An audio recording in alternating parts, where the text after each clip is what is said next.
আপনাদের জিমেলের storage full হয়ে গেছে আর আপনারা চান এটাকে খালি করতে, তো কিভাবে খালি করবেন চলুন তা দেখে নেওয়া যাক। তো সবার প্রথমে কি করবেন, আপনাদের জিমেলটাকে ওপেন করবেন। জিমেলটা ওপেন করার পর উপরের দিকে দেখবেন আপনাদের যে জিমেলের লোগো রয়েছে নামের, এখানে আপনারা ক্লিক করবেন।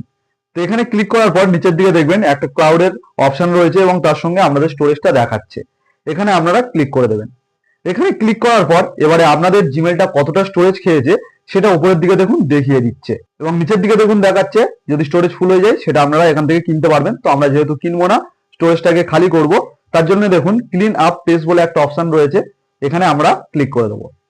তো এখানে ক্লিক করার পর এরকম আমাদের সামনে অপশন চলে আসছে। আমরা যদি একটু নিচের দিকে আসি তো এখানে দেখুন লার্জ ফটো অ্যান্ড ভিডিওস বলে একটা অপশন চলে আসছে।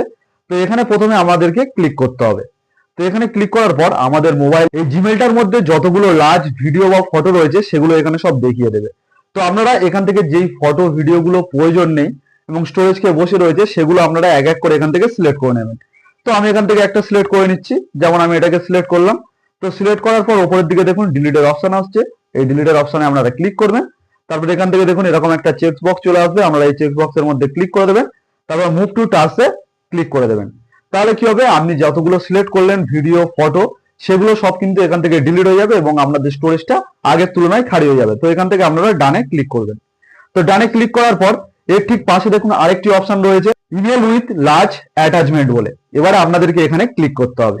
তো এখানে ক্লিক করার পর আপনি যাদের যাদের মেল পাঠিয়েছেন বা আপনাকে যারা যারা মেল পাঠিয়েছে এখানে দেখিয়ে দেবে এবং এই যেই মেলগুলো অনেকদিন পুরাতন হয়ে গেছে আপনাদের প্রয়োজন নেই আর, এখান থেকে সেই মেলগুলোকে আপনারা সিলেক্ট করে নেবেন। সিলেক্ট করার পর ডিলিট করে দেবেন। তো আমি এখান থেকে একটা সিলেক্ট করে নিচ্ছি। তো সিলেক্ট করার পর আবার ওই ডিলিটে ক্লিক করলাম। ডিলিটে ক্লিক করার পর এখান থেকে দেখুন পার্মানেন্টলি ডিলিট বলে অপশন চলে আসছে, এখানে ক্লিক করব। তো ক্লিক করার পর এই ফাইলটা আমার এখান থেকে ডিলিট হয়ে গেছে, আবার এখান থেকে ডান করে বার হয়ে যাব।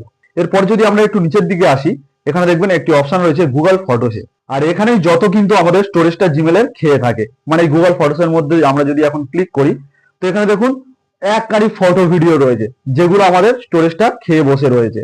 তো এখান থেকে যেই ফটো ভিডিও আপনাদের প্রয়োজন নেই যেগুলো, সেগুলো আপনারা এখান থেকে একটা একটা করে সিলেক্ট করবেন। সিলেক্ট করার পর ঠিক একইভাবে আপনারা ডিলিট করে নেবেন। তো আমি এখান থেকে একটা জাস্ট সিলেক্ট করলাম। সিলেক্ট করার পর আবারও ডিলিটে ক্লিক করলাম, আবার এখান থেকে চেক বক্সে ক্লিক করে মুভ টু টাস্কে আবারও ক্লিক করে দিলাম। তো ক্লিক করার পর আবার ওই ডানের অপশন আসছে, ডান করে দিলাম। তাহলে কি হলো, আমার এখান থেকে জিমেলের মধ্যে যত স্টোরেজ খেয়েছিল সেগুলো সব আপনাদের ফাঁকা হয়ে যাবে। তো আপনারাও ঠিক এইভাবে আপনাদের জিমেলের স্টোরেজ যদি ফুল হয়ে যায় আপনারা এইভাবে খালি করতে পারবেন। তো কেমন লাগলো আজকের আমার ভিডিওটি যদি হেল্পফুল হয় অবশ্যই একটি লাইক করে দেবেন আর এরকম ভিডিও পেতে আমার চ্যানেলটিকে সাবস্ক্রাইব করে রাখবেন।